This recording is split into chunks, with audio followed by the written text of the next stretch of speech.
Halo semuanya, selamat datang. Hari ini kita bakal coba sesuatu yang seru. Kita akan jadi detektif finansial. Kita akan bedah laporan keuangan sebuah perusahaan hotel mewah dan mencari tahu cerita apa sih yang sebenarnya tersembunyi di balik angka-angkanya. Pernah kepikiran gak sih, di balik semua kemewahan, layanan bintang 5, dan pemandangan yang indah itu, gimana sebetulnya kondisi keuangan perusahaan hotel? Apakah bisnis mereka secantik kelihatannya? Nah, yuk kita cari tahu sama-sama. Oke, ini dia berkas kasus kita. Dokumen yang kelihatannya rumit ini sebenarnya adalah laporan keuangan konsolidasian untuk tahun 2025. Di dalam sini ada semua petunjuk yang kita butuhkan untuk mengungkap strategi, kinerja, dan langkah-langkah besar yang diambil perusahaan selama setahun penuh. Baik, mari kita mulai investigasi kita. Perusahaan yang jadi fokus kita kali ini adalah PT Bukit Uluwatu Villa Tbk, atau kalau di bursa saham kodenya itu BUVA. Jadi, siapa sih BUVA ini? Gampangnya, mereka ini pemain besar di industri perhotelan dan properti mewah. Anda pasti pernah dengar Alila Villas Uluwatu kan? Nah, itu salah satu properti andalan mereka. Dan yang paling penting buat kita, BUVA ini perusahaan terbuka. Artinya, semua data keuangan mereka bisa kita akses. Ini kayak kita dikasih kunci buat masuk dan ngintip semua rahasia dapur mereka. Sebelum kita terjun ke angka 2025, kita perlu lihat polanya dulu. Sejak mereka pertama kali IPO di tahun 2010, BUVA ini udah beberapa kali nerbitin saham baru buat cari dana segar. Ini petunjuk awal yang penting banget.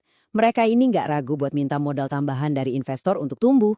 Coba ingat-ingat pola ini ya, karena nanti ini bakal jadi kunci buat memecahkan misteri besar kita. Oke, investigasi dimulai. Bagian pertama dari setiap penyelidikan keuangan biasanya menjawab satu pertanyaan yang paling mendasar. Pertanyaan paling simpel ya kan? Untung atau rugi? Nah, buat jawab ini, kita harus buka laporan laba rugi mereka. Di situ kelihatan semua pendapatan dikurangi semua biaya dan hasil akhirnya. Kita mulai dari tahun 2024 sebagai pembanding. Di tahun itu, BUVA berhasil mencatat laba bersih sekitar 9,7 miliar rupiah. Angka yang cukup bagus, dan ini jadi patokan kita. Tapi, kalau kita buka halaman laporan tahun 2025, ceritanya berubah total. Sesuatu yang luar biasa terjadi. Coba lihat angka ini. Laba mereka melonjak jadi hampir 100 miliar rupiah. Dari yang tadinya nggak sampai 10 miliar, sekarang jadi hampir 100 miliar. Ini bukan sekedar kenaikan biasa, ini lonjakan yang masif. Biar lebih kebayang, lihat deh perbandingan grafiknya ini. Batang untuk tahun 2025 itu menjulang tinggi banget dibanding tahun sebelumnya. Jomplang banget kan? Ini benar-benar sebuah ledakan profit. Jadi poin utamanya adalah laba mereka meroket lebih dari 10 kali lipat. 10 kali. Ini temuan besar pertama kita. Pertanyaannya sekarang, kok bisa? Apa yang bikin laba mereka meledak kayak gini? Kita harus gali lebih dalam lagi. Lonjakan laba tadi itu petunjuk yang gede banget, tapi itu baru sebagian dari cerita.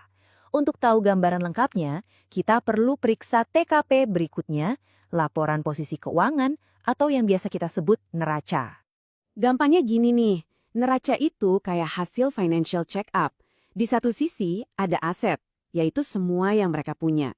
Di sisi lain ada liabilitas, alias semua utang mereka. Keseimbangan antara keduanya ini nunjukin seberapa sehat dan kokoh sebuah perusahaan. Nah, di sini ceritanya makin menarik. Ternyata bukan cuma labanya yang naik, tapi kondisi keuangan mereka juga jauh lebih sehat. Aset atau kekayaan mereka nambah sekitar 500 miliar rupiah. Dan di saat yang bersamaan, total utang mereka justru berhasil dipangkas lebih dari 200 miliar. Ini kombinasi yang luar biasa bagus. Oke, jadi sampai sini kita tahu laba mereka meledak dan kondisi keuangan mereka makin kuat. Tapi ini masih belum menjawab pertanyaan gimana caranya. Pasti ada langkah besar yang mereka ambil di tahun 2025. Untuk tahu itu, kita harus lacak jejak uangnya.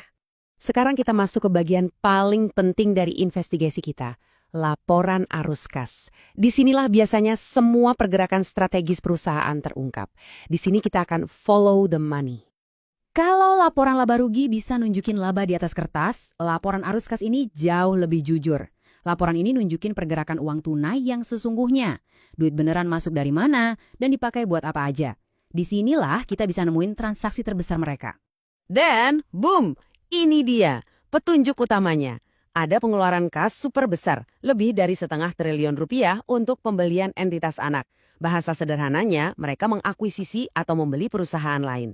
Ini adalah sebuah langkah yang sangat besar dan berani. Nah, langsung muncul pertanyaan berikutnya kan? Duit dari mana coba sebanyak itu? Setengah triliun lebih, laba operasional mereka nggak sebesar itu. Pasti ada sumber dana lain. Dan inilah jawabannya. Di laporan yang sama tercatat ada pemasukan tunai lebih dari 600 miliar rupiah dari penambahan modal di setor. Artinya, mereka dapat suntikan dana segar dari investor dengan cara nerbitin saham baru. Ingat kan pola di awal tadi? Nah, inilah puncaknya. Mereka jual saham ke investor dan uangnya dipakai buat mendanai akuisisi raksasa itu. Semua titik sekarang terhubung. Misteri terpecahkan. Oke teman-teman, kita sudah kumpulkan semua petunjuk. Dari laporan laba rugi, neraca, sampai arus kas. Sekarang waktunya kita rangkai semua bukti ini untuk mendapatkan gambaran utuh tentang kisah Bufa di tahun 2025. Jadi, inilah ringkasan cerita tahun 2025. Itu adalah tahun transformasi buat Bufa. Laba mereka meledak, posisi keuangan mereka jadi makin kokoh. Dan motor penggerak di balik semua ini adalah sebuah strategi yang sangat jelas, melakukan akuisisi besar yang dananya didapat dari para pemegang saham. Semua kepingan puzzle-nya kini pas. Pada akhirnya, laporan keuangan ini nggak cuma cerita soal masa lalu, tapi juga kasih petunjuk soal masa depan. Bufa sudah membuat sebuah pertaruhan besar. Mereka pakai kepercayaan investor untuk berekspansi secara agresif. Pertanyaan besarnya sekarang adalah, apakah akuisisi ini akan membuahkan hasil yang sepadan di tahun-tahun berikutnya? Nah, itulah cerita yang patut kita tunggu kelanjutannya.